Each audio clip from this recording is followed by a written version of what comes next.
பிரியமானவர்களே, இயேசு கிறிஸ்து நாமத்தினாலே உங்களை ஒவ்வொருவரையும் வாழ்த்தி வரவேற்கிறேன். நன்றாக இருப்பில் நம்புகிறேன், விசுவாசிக்கிறேன். இயேசுவின் நாமத்தினாலே உங்களை ஒவ்வொருவரையும் ஆசீர்வதிக்கிறேன். ரோமர் 5ஆம் அதிகாரம் 8ஆம் வசனம். நாம் பாவிகளே இருக்கையில் கிறிஸ்து இயேசு நமக்காக மரித்ததினாலே தேவன் நம்மேல் வைத்த அன்பை விளங்க பண்ணினார். பாருங்க, நம்ம பாவம் சாபத்தில் இருக்கும்போது இயேசு கிறிஸ்து நம்ம பரிசுத்தமாக்கணும்னு சொல்லிட்டு நமக்காக அவர் சிலுவையில் மரித்தார்.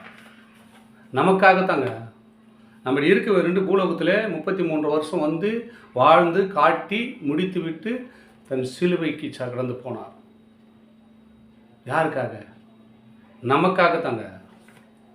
நம்ம பாவிகளாக இருக்கணும், மனம் திரும்ப வேண்டும் சொல்லி தான் நாம் பாவிகளாக இருக்கையில் கிறிஸ்து நமக்காக மரித்ததினாலே தேவன் நம்மேல் வைத்த அன்பு. யாருங்க நம்ம மேல் வைப்பாங்க? நமக்காக யாருன்னா சாவாங்களா?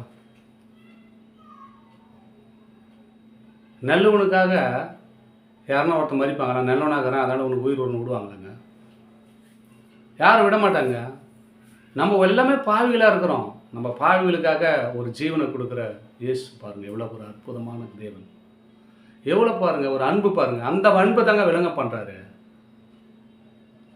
நல்லவனாக இருக்கும்போது அவனுக்காக ஒருவன் மரிப்பது அரிது. நல்லவனாக தான் ஒருத்தன் மரிப்பது அரிது தான். நம்ம பாவத்தில் இருக்குங்க, அக்கிரமத்தில் இருக்கிறோம். நம்மளாம் மாற வேண்டும்னு சொல்லிட்டு அவர் மரிக்கிறார் பாருங்க. எவ்வளோ அன்பை விளங்க பண்ணுறார் பாருங்க. அந்த அன்பு நம்மளுக்குள்ளே விளங்கணுங்க. அந்த அன்பை தான் ஆண்டவர் விளங்க பண்ணுகிறார் உங்கள் வாழ்க்கையில். நம்ம பாவிகளாக இருக்கிறோம், அக்கிரமத்தோடு இருக்கிறோம். இயேசு கிறிஸ்து நினைவு கூறுங்கள், யோசித்து பாருங்கள். நம்ம மனம் வர வேண்டும், நாம் சீர்பட வேண்டும், நிலைநிற்க வேண்டும் என்று தாங்க அவர் சிலுவையில் தொங்கினார்.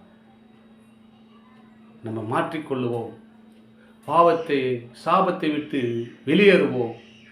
ஆசீர்வாதம் வேணும்னா நாம் பாவிகளாக இருக்கையிலே கிறிஸ்து நமக்காக மரித்ததினாலே தேவன் நம்மேல் வைத்த அன்பை விளங்க பண்ணுகிறார். விளங்க பண்ணுறாருங்க. என் பிள்ளைங்க என்ன மாதிரி மாறிடுவாங்க, என் பிள்ளை என்ன மாதிரி திருந்துடுவான், நான் வாழ்ந்து காய்ட்டு வந்துக்கிறேன், நான் மறிச்சிட்டா கூட என் பிள்ளைங்களை நான் பார்ப்பேன், என் பிள்ளைங்க எப்படி இருக்க போகிறாங்க பாரு அப்படின்னு முன் உதாரணமாக ஆண்டவர் நமக்கு சொல்லிட்டு போகிறாருங்க. பாவத்திலையும் சாபத்தில் இருக்கிற உங்களை மனம் மாறும்படியாய், உங்களை மனம் திரும்பும்படியாய் ஆண்டவர் செய்த காரியம் என்ன தெரியுமா? நான் பாவிகளாக இருக்கையிலே இயேசு கிறிஸ்து நமக்காக மரித்ததினாலே நான் இந்நாள் வரைக்கும் வாழ்ந்து கொண்டிருக்கிறோம், சுகத்தை பெற்று கொண்டிருக்கிறோம், ஆசீர்வாதத்தோடு வாழ்ந்து கொண்டிருக்கிறோம். அந்த பாவியை அவர் மறிக்கலைனா, அவர் நம்ம பாவிகளுக்காக அவர் மறிக்கலைனா, நமக்காக அவர் மறிக்கலைனா நம்ம எப்படியே போயிருக்குங்க. ஆண்டவர் நமக்காக மறித்ததினாலே இந்நாள் வரைக்கும் உங்களோடு பேசிக்கொண்டு உங்கள் வார்த்தையை கேட்டுக்கொண்டு உலகமுள்ள அந்த வார்த்தை பேசி கொண்டிருக்கிறார்கள்.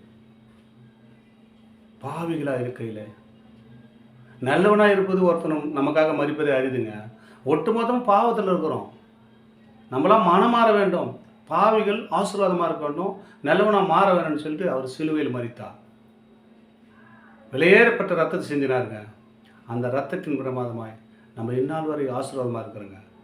கர்த்தரை கண்ணோக்கி பாருங்கள், ஆசீர்வாதோடு அன்போடு வாழுங்க. ஆமென். God bless you.